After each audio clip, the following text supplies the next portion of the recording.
Hello நண்பீஸ் எல்லோரும் எப்படி இருக்கீங்க? நான் சூப்பராக இருக்கேன். நீங்களும் சூப்பராக இருப்பீங்கன்னு நினைக்கிறேன். இன்றைக்கி வந்து மார்னிங் பிரேக்ஃபாஸ்ட் வந்து நான் தோசை சுட்டுட்ருக்கேன். நான் வந்து நேற்று வச்சு சாம்பார் இருக்குது.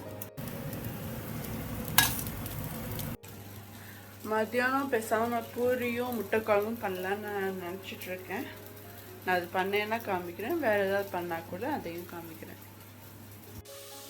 நான் வந்து டிசைட் பண்ணிட்டேங்க, நான் வந்து முட்டை குழம்பே பண்ணலான்னு சொல்லி இப்போ அதுக்கு தான் ரெடி பண்ணிகிட்ருக்கேன். ஆனால் பூரி பண்ணல, நான் வந்து ரைஸும் எக் கறியும் வச்சுக்கலான்னு சொல்லிட்டு முடிவு பண்ணியாச்சு. நான் இப்போ வந்து எண்ணெய் ஊற்றி நான் 3 பெரிய வெங்காயம் எடுத்துருக்கேன். இதை போட்டு இப்போ நல்லா வதக்கிக்கலாம். இப்போ வந்து குருமா ஸ்டைலில் பண்ணலான்னா அந்த குட்டி குட்டியாக வெங்காயம் கட் பண்ணி நல்லா இது பண்ணலாம். இப்போ வந்து நான் குழம்பு மாதிரி பண்ண போகிறேன். ஸோ நான் கொஞ்சம் பெரிய பெரிய பீஸாக போட்டு வதக்கி மிக்சியில் போட்டு அரைச்சி தான் நான் இந்த குழம்பு பண்ண போகிறேன். அதுக்காக தான் பெரிய வெங்காயமாக கட் பண்ணி போட்டிருக்கேன். நான் இப்போ வந்து சீரகம் போட்டிருக்கேன். இப்போ வந்து குழம்பு மிளகாப்பொடி போட்டுடலாம்.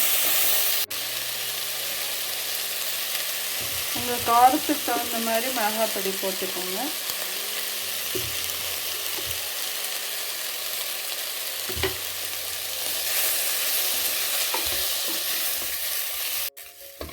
நல்லா வதங்கி முடிச்சது நம்ம வந்து ஸ்டவ் ஆஃப் பண்ணிடலாம். நான் வந்து இப்போ மிக்சியில் போட்டு அரைக்க போகிறேன். இப்படி நல்லா ஃபைன் பேஸ்ட்டாக அரைச்சிக்கிட்டாச்சு. நான் இதில் பேஸ்ட்டை போட்டாச்சு. நான் வந்து ஒரு தக்காளி போட்டிருக்கேன். நல்லா இதை வந்து பரட்டிட்டு நம்ம இந்த மிக்சியில் எடுத்து வச்சுக்கணும் தண்ணி, அதையும் ஊற்றி நல்லா கொதிக்க விடவும். நல்லா கொதிச்சு வந்ததும் நம்ம வந்து முட்டையை வந்து உடச்சி ஊற்றிடலாம். நான் வந்து இப்போ கரம் மசாலா கொஞ்சம் போட்டிருக்கேன். இதையும் மிக்ஸ் பண்ணி விட்டுடலாம். நம்ம லாஸ்ட்டு வந்து குழம்பெல்லாம் கொதிச்சு ரெடி ஆகும்போது லைட்டாக மிளகுப்பொடி போட்டு ஒரு பரட்டிடணும். நான் இப்போ தண்ணி ஊற்றி மிக்ஸ் பண்ணியாச்சு. நல்லா கொதி வந்ததும் நம்ம முட்டையை உடச்சி ஊற்றிடலாம். நான் இப்போ வந்து கொஞ்சம் மஞ்சள் பொடி கொஞ்சம் போட்டிருக்கேன். நல்லா கொதி வந்ததும் உப்பு காரம் பார்த்துக்கோங்க.